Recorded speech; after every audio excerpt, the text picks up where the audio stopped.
les acousticiens sont toujours là pour corriger, alors qu'on pourrait peut-être travailler, ce qu'on a fait ici, avec des acousticiens pour éviter la correction, par exemple.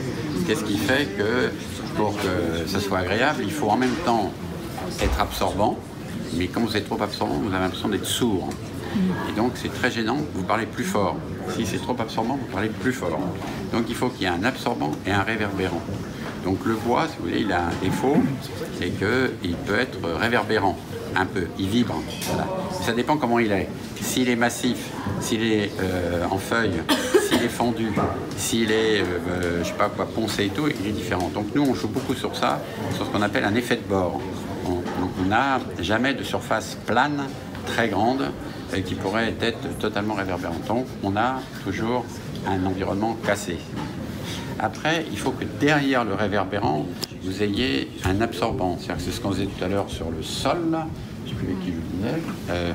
Oui, mettons ce sol, vous marchez dessus, c'est un carrelage. Hein. C'est pas du tout une vraie pierre. Un carrelage un peu merdique de reconstituer. Quand vous marchez dessus, il est très mat. Hein, il ne sonne pas creux. C'est parce qu'il y a 30 cm d'isolant en dessous. Donc non seulement il est mat, comme il est mat de matière, il est plus absorbant, ou il fait moins d'effet de choc, et en dessous, il ne transmet aucune vibration.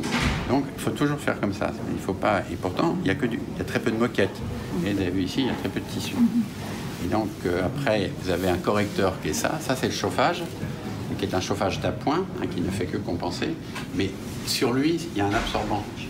Donc en fin de compte, vous avez un panneau réverbérant, et vous avez un absorbant qui fait que s'il y a un onde, ça c'est pris par le radiateur.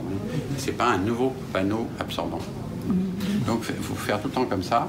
Moi j'ai travaillé avec un très grand acousticien chinois, si vous voulez, qui connaît. Lui il dit même, admettons, on doit changer les tailles de vis, les sections de bois, les essences de bois, les temps de séchage et tout, parce que tout ça, ça joue. Quelquefois vous avez des sols absorbants, puis après vous les couvrez avec des plateaux de bureau qui sont réverbérants. C'est pour ça que c'est très bizarre. Vous faites des salles de concert, les gens ils calculent. Entre l'hiver et l'été, la salle n'est pas la même parce que vous n'avez pas les mêmes vêtements.